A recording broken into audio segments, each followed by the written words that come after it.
में आपका बहुत बहुत स्वागत है। दोस्तों, कड़ी सर्दी के बाद आज धूप खिली है। रविवार का दिन है और इस गुनगुनी धूप में ठंडी ठंडी हवाएं कुछ बेहतर होने का एहसास करा रही हैं, कम से कम व्यक्तिगत स्तर पे नहीं, मैं राष्ट्र स्तर पर भी बात कर रहा हूं, देश स्तर पर।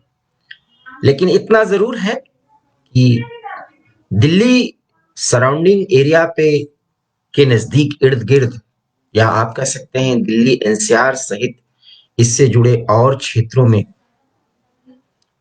बहुत ज्यादा तनाव है और आशंकाएं अब भी हैं। और वो आशंकाएं क्यों हैं ये आप सहज जानते हैं, क्योंकि जिस तरह से किसान आंदोलन एक तरह से नए अंदाज में अब प्रस्तुत हो रहा है, वो हमारे सामने कई सवाल खड़ा कर रहा है। लेकिन इन सवालों के बीच में आज किसानों के नए मसीहा, या यूं कहें कि पिछले 72 घंटे से एक नए नेता का भारतीय राजनीति की पटल पर जिस तरह से करा दिया गया है, और अब वो नेता सैफरन पगड़ी बांध करके बाइट्स दे रहा है, उसने आज एक बड़ी बात कही है। और जी हाँ, उस नेता का नाम है राकेश टिकैत। राकेश टिकैत ने कहा है कि 26 जनवरी के दिन दिल्ली में जो कुछ भी हुआ उसके लिए अफसोस है और ऐसा नहीं होना चाहिए था।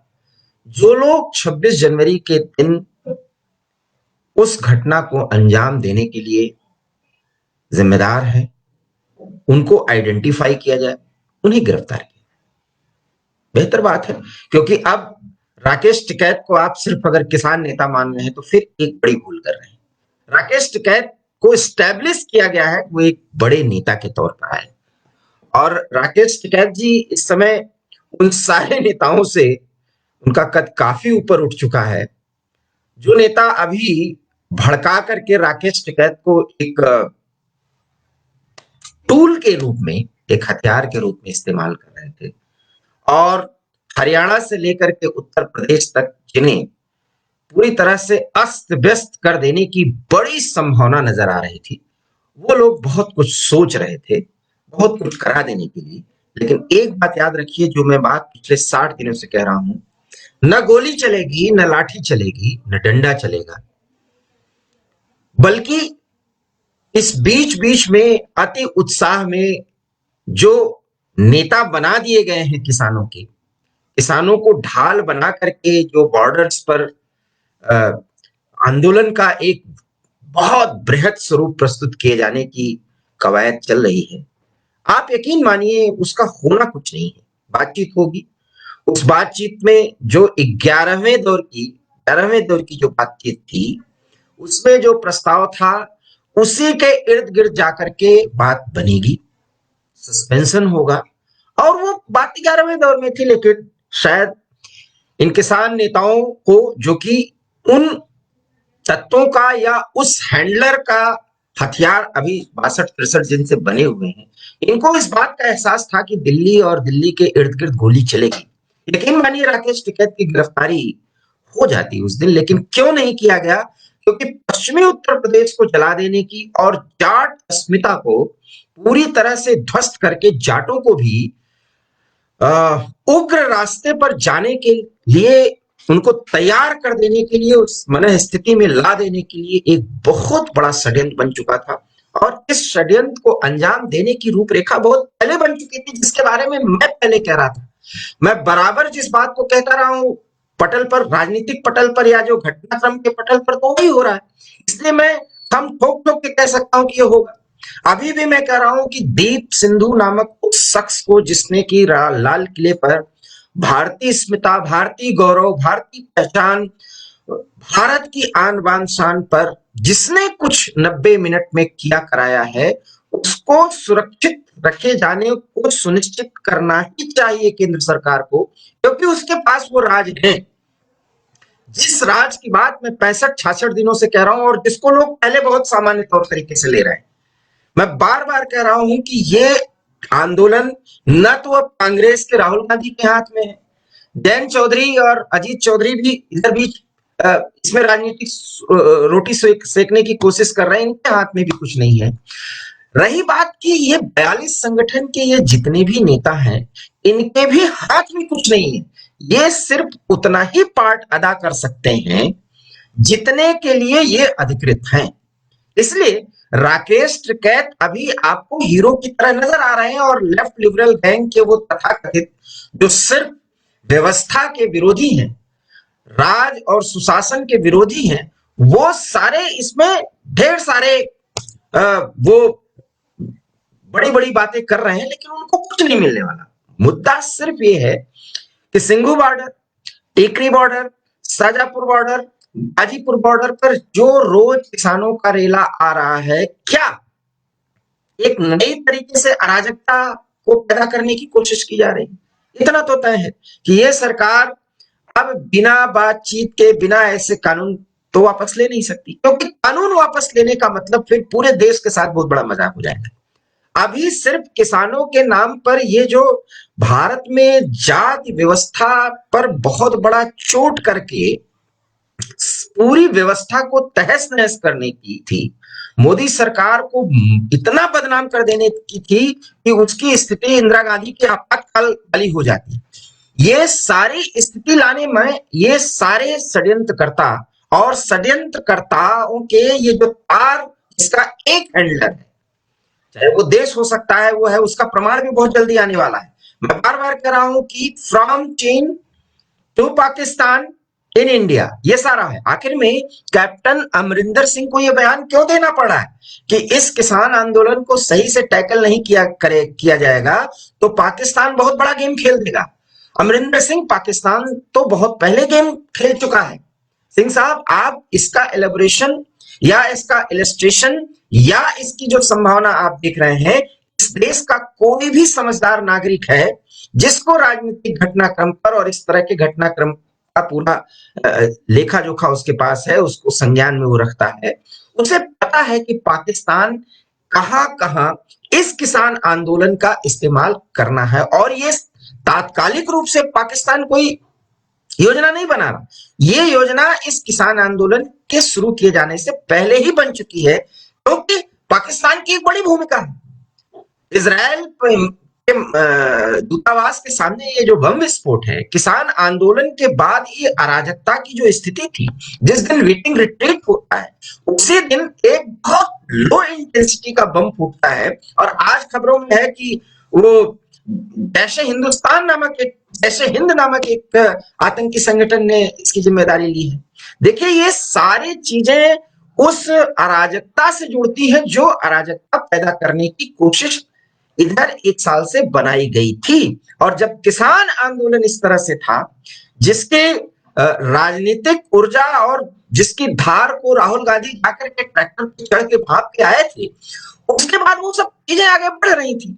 और दिल्ली में जिसकी कल्पना इन विपक्षियों को, इन लेफ्ट लिबरल गैंग के लोगों को नहीं थी, वो भी हो गई, क्योंकि वो कराने के पीछे यह था कि सरकार गोली चलाए।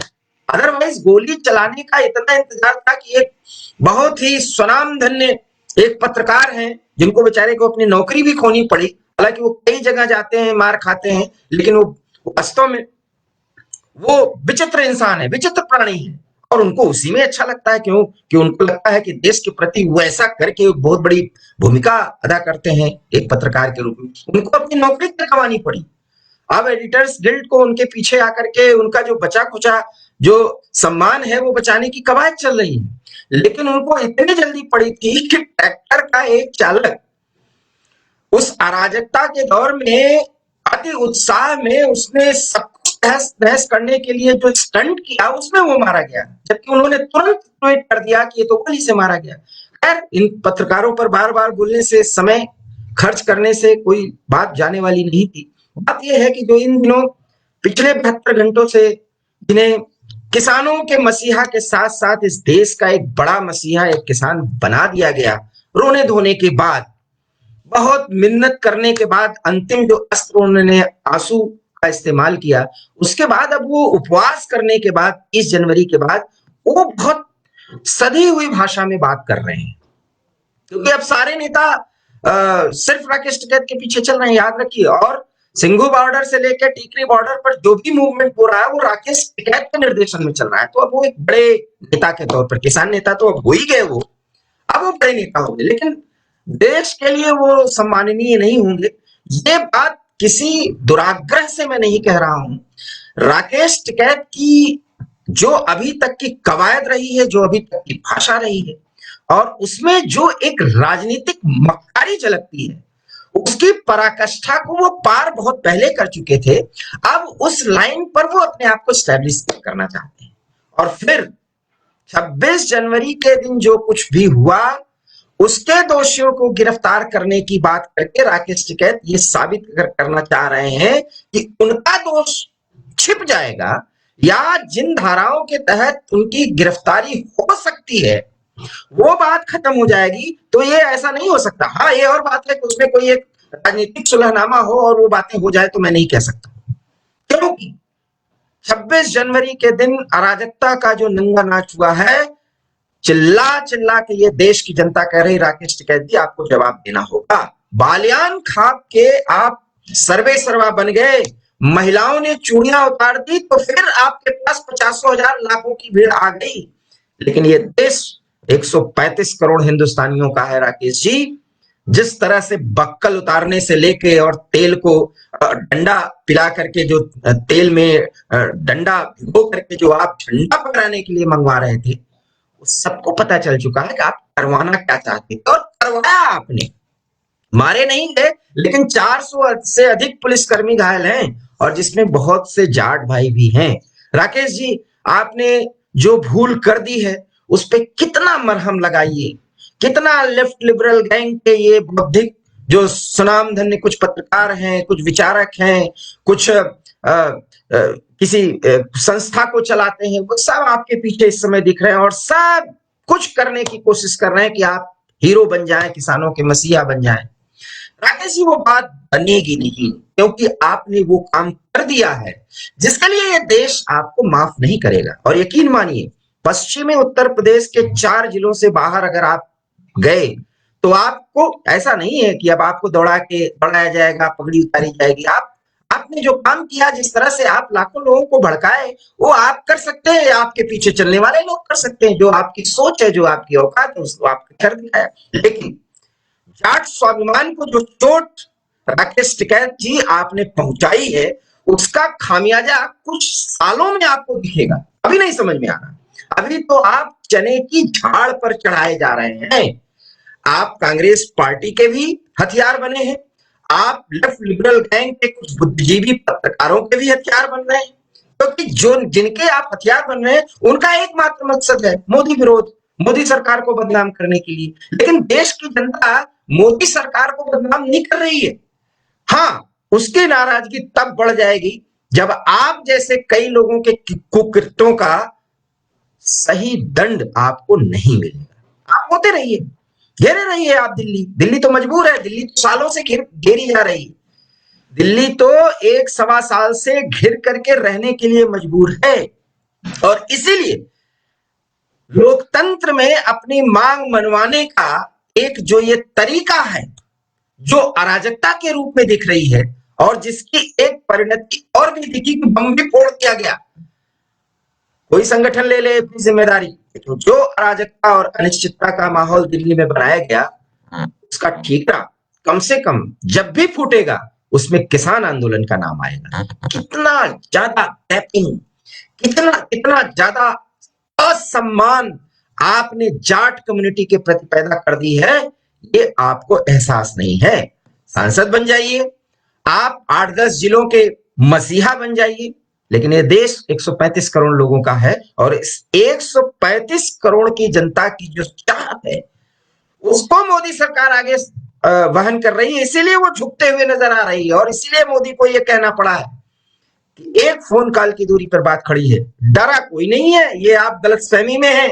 ये आप और आपको उछालने वाले ये लोग वो गलतफहमी में चल रहे हैं, और इस गलतफहमी का और जाट सम्मान पर आपने जो चोट पहुंचाई है, क्योंकि जाट ताकतवर भी होता है, वो देशभक्त भी होता है, इस देश की आन बान शान के लिए उसका एक बहुत बड़ा योगदान है, वो किसान भी है, वो अन्न उत्पादक भी है। अन्नदाता शब्द मैं नहीं मानता, क्योंकि दाता कोई नहीं है इस देश में, कोई भी। हम इस 135 करोड़ जनता में कोई भी कम्युनिटी दाता नहीं है, सब एक दूसरे के पूरक हैं। ये बात धीरे धीरे समझ में आएगी। और पहली बार इस पूरे कारनामे के बाद अब किसान शब्द में अन्नदाता शब्द नहीं होगा, अन्न उत्पादक है, वो हमारे स्वाभिमान का हिस्सा है। लेकिन उसके नाम पर इतना बड़ा कलंक लगवाया कि जिस जगह पर इतने बड़े आतंकी घटनाएं हो गई, इतने देश विरोधी तत्व और पाकिस्तान परस्ती में रहने वाले लोग, लेकिन आज तक उन्होंने लाल किले पर कोई और झंडा नहीं फहराया। किसान आंदोलन करवा के राकेश टिकैत जी ने आपने झंडा फहरवाने के लिए जो लाठियां मंगवाई थी, उसकी ताकत पर आपने लाल किले पर झंडा भी फहरवा दिया। देश नहीं झुका है। ये आपका चरित्र और आपके पीछे चलने वाले वो लाखों लोगों का चरित्र सामने आ गया। लेकिन लाख में 135 करोड़ नहीं आता। 135 करोड़ की जनता ये उसी को अपने सिर आंखों पर बिठाएगी जो उसकी चाहत है, और उसकी चाहत यह है कि देश रुक नहीं सकता, झुक नहीं सकता। अपनी अराजकता, अपने ये षड्यंत्रपूर्ण कार्य प्रणाली का सारा मुजाहरा कर लीजिए। आप इंटरनेट स्टैब्लिश करने की मांग कर रहे हैं। राकेश टिकैत जी, आप तो खाटी किसान नेता हैं, इंटरनेट का इस्तेमाल आपने कब से करना सीखा? और या तो बोल दीजिए इसे आप किसान नेता नहीं, आप बहुत बड़े बिजनेसमैन हैं, आपको पता ही नहीं। हाँ, लेकिन ठीक है, सिसौली गांव से लेकर के और पूरे पश्चिमी उत्तर प्रदेश के कुछ जिलों के आप महानतम, हालांकि ऐसा है भी नहीं, है भी नहीं, समय आने पर सब पता चल जाएगा कि आप कितने बड़े नेता हैं। ये भी है। मैं फिर कह रहा हूं इस बात को, ये खोलकर, कान खोलकर सुन लीजिए। 135 करोड़ की जनता, उसके नजरिए में ये जो 60-65 दिन से जो ये कारनामा चला है, उसने बहुत कुछ सोचने पे मजबूर कर दिया है। घेरे रही है बॉर्डर, आप बातचीत करिए, बातचीत भी हो जाएगी, आपकी जीत भी हो जाएगी, लेकिन आप हीरो नहीं बनेंगे। इसलिए आप जितने सीमित दायरे के लोग हैं, उतनी सीमित दायरे में बातें रखिए, सोचिए, करिए। लेकिन इस देश का किसान, इस देश का जवान, इस देश का मध्यम वर्ग, इस देश का सामान्य नागरिक, इस देश का बुद्धिजीवी, लग रहा है आपको कि आपके साथ पूरा हुजूम निकल पड़ा है। लेकिन राकेश जी, अभी भी अराजकता की मंडली जो है, उस पूरे मंडली का एक बड़ा समूह, उसके आप मुखिया बन गए हैं। लेकिन इस देश के 135 करोड़ नागरिकों के मन में आपके प्रति वो श्रद्धा और वो विश्वास कायम ही नहीं हो सकता, क्योंकि जो कुछ भी आपने 26 जनवरी के दिन करवा दिया, उसका अब उसकी भरपाई नहीं हो सकती। उसको भरपाई करने के लिए, उसके लिए आप बहुत कुछ बोल रहे हैं, बहुत कुछ कह रहे हैं, लेकिन देश की जनता तभी आपको माफ कर पाएगी जब आप स्वीकार करेंगे कि आपसे बहुत बड़ी भूल हुई, और उस भूल के लिए कानून सम्मत जो न्याय होना चाहिए, जो दंड होना चाहिए, उसका अगर आप भागीदार बनते हैं तो ये सबसे बड़ा प्रायश्चित होगा, और शायद तब आपकी छवि एक किसान नेता के रूप में होगी। अन्यथा आप लाखों का हुजूम गाजीपुर से लेकर के टीकरी बॉर्डर तक कर लीजिए, यकीन मानिए आप दिनों दिन एक बहुत बड़े विलेन के रूप में स्टैब्लिश हो रहे हैं। लेकिन चने की झाड़ पर बारूद के एक बड़े एस्टैब्लिशमेंट पर जो नाम वाला आप न्यू जो एक इमारत खड़ा करने की कोशिश कर रहे हैं, वो भरभरा कर गिरेगी जरूर। अभी मामला गर्म है, अभी खेल खेल लीजिए, आपको आपके किए का जवाब मिलेगा, क्योंकि ये 135 करोड़ देश की जनता के दिल में जलती हुई आग को समाप्त करने का रास्ता है। इसलिए कानून अपना काम करेगा, बाकी जो काम आप कर रहे हैं ये पूरा देश देख रहा है। लाइव में इतना ही। अगर आपको ये लाइव पसंद आया हो तो प्लीज इसे लाइक करिए, इसे शेयर करिए, और हमारे YouTube channel heart attack India पर जाकर उसे प्लीज सब्सक्राइब करिए। बहुत बहुत धन्यवाद। नमस्कार।